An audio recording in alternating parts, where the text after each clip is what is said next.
मेरा आईएएस में सिलेक्शन 2007 में हुआ था। तकरीबन 2 साल पहले मैंने आईएएस को छोड़ भी दिया, लेकिन आज तक बहुत ही कॉमनली मुझसे पूछा जाता है कि यूपीएससी में सफल कैसे हुआ जाए। कोई भी कैंडिडेट जो कि यूपीएससी को क्लियर करता है, जीवन भर लोग उससे पूछते हैं कि यूपीएससी में सफल होने का क्या तरीका है। आज का वीडियो इसके बारे में तो नहीं है, लेकिन आज के वीडियो में हम बात करेंगे उन चीज़ों के बारे में जिसके कारण मैंने बहुत सारे लोगों को यूपीएससी में फेल होते हुए देखा है। इनफैक्ट बहुत सारे कैंडिडेट जो कि फेल होते हैं, ऐसा नहीं है कि वो मेहनत नहीं करते हैं, वो फोकस नहीं करते हैं या वो इंटेलिजेंट नहीं होते हैं, लेकिन मैंने देखा है कि कुछ कॉमन कारण हैं जिसके कारण बहुत सारे कैंडिडेट्स यूपीएससी के एग्जाम को क्लियर नहीं कर पाते हैं। और आज के वीडियो में हम इन्हीं चीज़ों पे बातें करेंगे। अगर आपने अभी तक इस चैनल को सब्सक्राइब नहीं किया है तो ज़रूर कर लें, सो दैट हम ऐसे वीडियोस और बना पाएँ। तो चलिए स्टार्ट करते हैं उन रीजंस के बारे में जिसके कारण मुझे लगता है कि बहुत सारे कैंडिडेट्स का यूपीएससी में सिलेक्शन नहीं होता है। One of the most important reasons जो कि मुझे लगता है यूपीएससी एग्जाम में सफल ना होने का, वो है कि कैंडिडेट्स इसकी सीरियसनेस को नहीं समझ पाते हैं। अगर आप देखें, तकरीबन 11-12 लाख लोग की इस एग्ज़ाम को देते हैं और सिलेक्शन, फाइनल सिलेक्शन हज़ार से भी कम लोगों का होता है। तो ऑलरेडी ऑड्स आपके अगेंस्ट में है। अगर आप इसको अप्रिशिएट नहीं कर रहे हैं कि कंपटीशन कितना टफ है, और बहुत सारे लोगों को आप देखेंगे वो हाफ हार्टेडली एग्ज़ाम दे रहे हैं।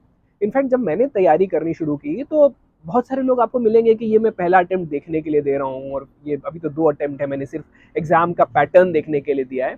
इनफैक्ट जो ये सोचते नहीं है कि कितना टफ कंपटीशन है, किस एग्जाम में वो उतर रहे हैं, बहुत सारे कैंडिडेट ऐसे फेल होते हैं। और मैं स्ट्रांगली एडवाइज करूंगा कि unless you are very serious, unless you are aware of the competition, unless you are aware कि एग्जाम कितना डिफिकल्ट है, इस एग्जाम को नहीं देना चाहिए।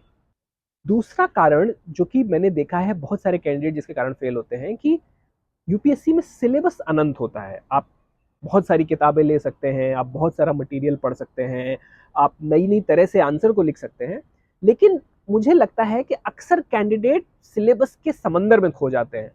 पढ़ाई अगर आप शुरू करें तो स्टार्टिंग फ्रॉम क्लास 6 से लोग स्टार्ट करते हैं, क्लास 6 की एनसीईआरटी की किताबों को उठाते हैं, और उसके बाद जाके graduation, post graduation, different authors की किताबें।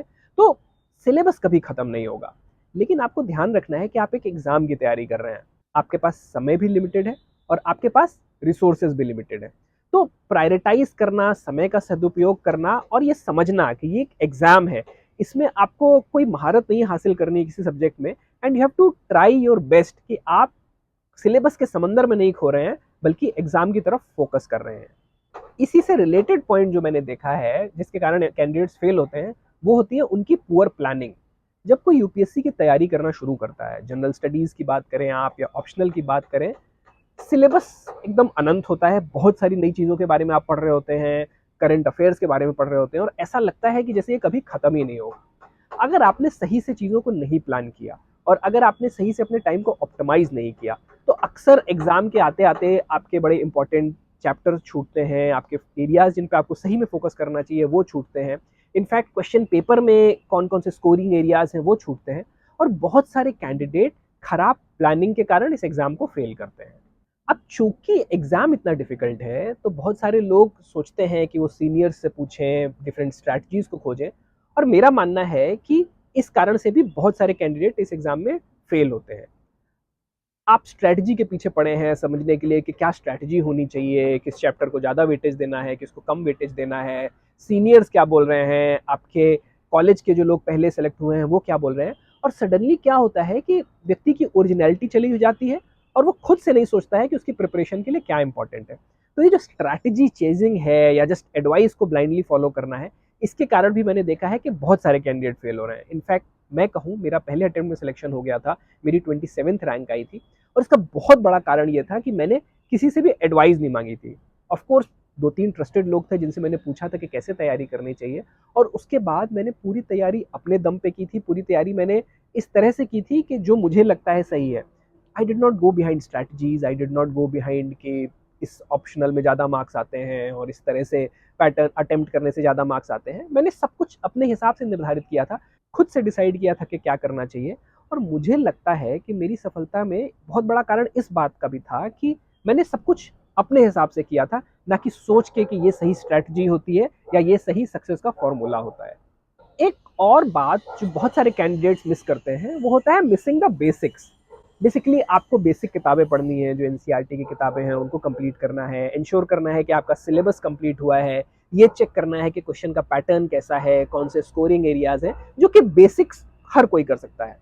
अचानक से लोग जब आते हैं और लोग जब इस कंपटीशन को देखते हैं, इतना टफ है और इसमें इतना कंपटीशन है, तो वो तरह तरह की स्ट्रैटेजीज ट्राई करते हैं, नए नए तरीके ट्राई करते हैं, लेकिन अक्सर लोग बेसिक्स को भूल जाते हैं। तो मैं ये कहूँगा कि आपको कोई एक्स्ट्राऑर्डिनरी चीज़ नहीं करनी है, लेकिन ये भी इंश्योर करना कि जो बेसिक्स हैं वो ना मिस हो जाएं। ये बड़ा ही इंपॉर्टेंट होता है इस एग्ज़ाम की तैयारी में। अनदर रीज़न जो कि मुझे लगता है जिसके कारण कैंडिडेट्स फेल होते हैं वो है they get spoiled bye coaching.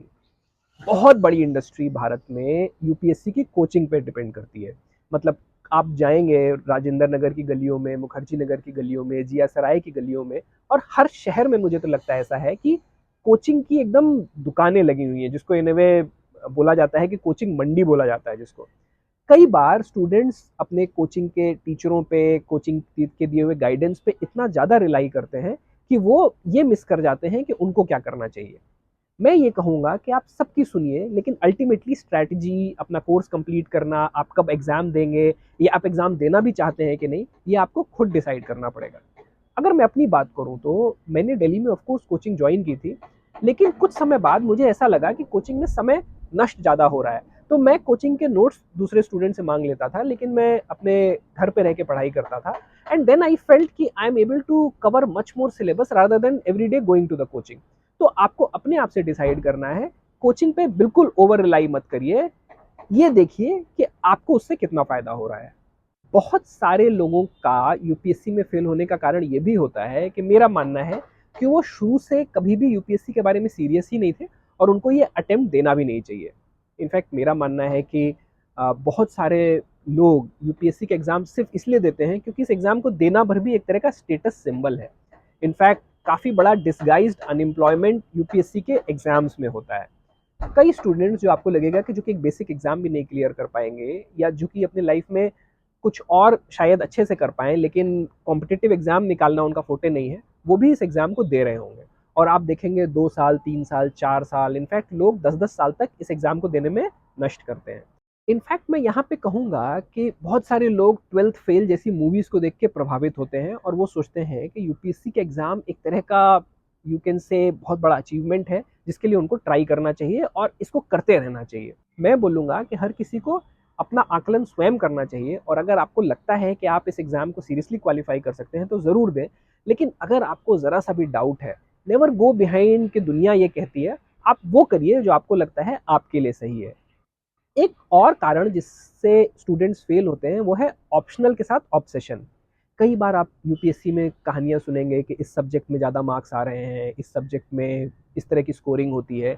लेकिन आइडियली आई वुड से कि यू शुड डिसाइड सब्जेक्ट जिसमें आप कंफर्टेबल हैं, जिसमें आपको लगता है कि आप सिलेबस पूरा कर पाएंगे, अच्छे आंसर्स लिख पाएंगे और जिसको पढ़ने में आप कंफर्टेबल हैं। यूपीएससी के एग्ज़ाम में बहुत मेहनत करनी पड़ती है, और अगर आपको कोई सब्जेक्ट पसंद नहीं आ रहा है तो आप उसमें मेहनत तो नहीं कर पाएंगे। अनदर रीज़न जिसके कारण मैंने लोगों को फेल होते हुए देखा है वो है कि जब आप एग्ज़ाम की तैयारी करना शुरू करते हैं, और जो भी जिसने भी कभी भी यूपीएससी की तैयारी की है वो इस बात को समझ पाएगा कि ये बहुत कठिन एग्ज़ाम होता है, बहुत सारा पढ़ने को होता है, लेकिन साथ-साथ इसमें मज़ा भी आता है। बट एक बार जब लोग मेहनत करना शुरू करते हैं, कई बार वो इसमें इतना खो जाते हैं कि अपनी फ़िज़िकल हेल्थ का, अपनी मेंटल हेल्थ का ख़्याल नहीं रख पाते हैं। आप मान के चलिए कि एग्ज़ाम प्रोसेस बहुत लंबा है, और जब से आप एग्ज़ाम का फॉर्म भरते हैं और फाइनल रिज़ल्ट के आने तक तकरीबन 1.5 साल का समय लगता है। इनफैक्ट पहले अटेम्प्ट में बहुत सारे लोगों का सिलेक्शन नहीं होता है, तो मान के चलिए कि ऑन एन एवरेज कैंडिडेट्स 2.5 से 3-4 साल तक इस एग्ज़ाम को देने में व्यतीत करते हैं, वो जो कि सेलेक्ट हो रहे हैं। इनफैक्ट सम पीपल में and up spending much more. इस समय में आपको अपनी फिजिकल हेल्थ का ख्याल रखना चाहिए, अपनी मेंटल हेल्थ का ख्याल रखना चाहिए, और ये इंश्योर करना चाहिए कि आप ऑप्टिमम तरीके से पढ़ाई कर रहे हैं। आप जितना पढ़ सकते हैं सस्टेनेबल तरीके से उतना कर रहे हैं। ऐसा नहीं कि 2 दिन 16 घंटे की पढ़ाई की गई और उसके बाद अचानक से तबीयत खराब हो गई या उसके बाद पढ़ाई का माहौल नहीं रहा। तो सस्टेनेबल तरीके से अपनी फिजिकल हेल्थ का ख्याल रखते हुए, अपनी मेंटल हेल्थ का ख्याल रखते हुए तैयारी करना सही है। और अगर आप इसको वायलेट करेंगे तो इसका खामियाजा भी भुगतना पड़ सकता है। अक्सर मैंने लोगों को इसलिए भी फेल होते हुए देखा है कि वो एक छोटे से ग्रुप का पार्ट हो जाते हैं, एक छोटे से इको चेम्बर का पार्ट हो जाते हैं और सिर्फ साथ में ही आपस में तैयारी करते रहते हैं।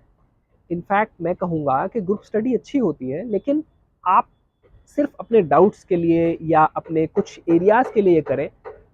इसके अलावा हमेशा खुद एनालाइज करें कि आपकी प्रिपरेशन कैसी हो रही है, आपका इंप्रूवमेंट कैसा हो रहा है, and do not gate walk down by any eco chamber और एनी स्मॉल ग्रुप, बट आपको अपनी तैयारी स्वयं करनी पड़ेगी। बहुत सारे लोगों के फेल होने का कारण मैंने ये भी देखा है कि वो पढ़ाई करते हैं और बहुत सारी पढ़ाई करते हैं, बिना सोचे समझे पढ़ाई करते हैं। आपको, जैसे कि पहले भी हमने बात किया, आपको सही से प्लान करना होगा, आपको ये समझना होगा कि आंसर्स कैसे आप डिफरेंट लिख पा रहे हैं, क्या आप सिलेबस पूरा कर पा रहे हैं, क्या आप एग्जाम में वो एरियाज जिसमें कि स्कोर करना है उनको अच्छे से कर पा रहे हैं। आप उस पर फोकस करें तो सक्सेस ज़्यादा प्रोबेबल रहेगी। बहुत सारे लोग इनफैक्ट आप देखेंगे कि वो बोलेंगे मैं 12 घंटे पढ़ाई करता था, मैं 15 घंटे पढ़ाई करता था, और इससे लोग ऑड हो जाते हैं। इनफैक्ट दे ट्रीट कि कौन दिन में कितने घंटे पढ़ाई कर रहा है यही सक्सेस का इकलौता मापदंड होता है। मैं कहूँगा कि ऐसा बिल्कुल नहीं है। यूपीएससी एग्जाम जज करता है कि आपने कितने अच्छे से प्लानिंग की है अपने पढ़ाई की, कितने अच्छे से इतने वास्ट सिलेबस में भी मैक्सिमम मार्क्स स्कोर किए हैं। तो उस पर ध्यान दें, ना कि बस ये नापने में कि आप दिन में ऑन एन एवरेज कितनी पढ़ाई कर रहे हो, कितनी ज़्यादा पढ़ाई कर पा रहे हैं। Last but not the least, कुछ लोगों को मैंने इसलिए भी फेल होते हुए देखा है कि उनको लगता है यूपीएससी ही जीवन का अंत है, और वो अपने ऊपर इतना प्रेशर ले लेते हैं कि अगर वो यूपीएससी में सेलेक्ट नहीं हुए तो जीवन में और क्या ही बचेगा। UPSC exam is just one exam. दुनिया बहुत बड़ी है। सफल होने के लिए इस दुनिया में बहुत सारी चीज़ें हैं। इनफैक्ट अगर मैं अपने बारे में सोचूं तो जब मेरा सिलेक्शन हुआ था 2007 साल में, तब मैं बिल्कुल ऑफ कोर्स 7वें आसमान पे था। लेकिन after 16 years I felt that I want to do something else. अगर आप वो वीडियो देखना चाहते हैं कि किन रीज़न से मैंने आईएएस को छोड़ा, तो वो वीडियो आप ज़रूर देखें। लेकिन UPSC is not the end of the world. इसको एक एग्ज़ाम की तरह से लें, हमेशा एक एग्जिट स्ट्रैटेजी भी रखें। तो इन चीज़ों से बचें, इन कॉमन पिटफॉल से बचें। आपकी तैयारी आपकी यूनिक है, लेकिन ये जो कॉमन मिस्टेक्स हैं और ये जो बहुत सारे लोग करते हैं, इनको अवॉइड करें। अगर आप यूपीएससी की तैयारी कर रहे हैं तो मैं आशा करता हूँ आपका सिलेक्शन ज़रूर होगा।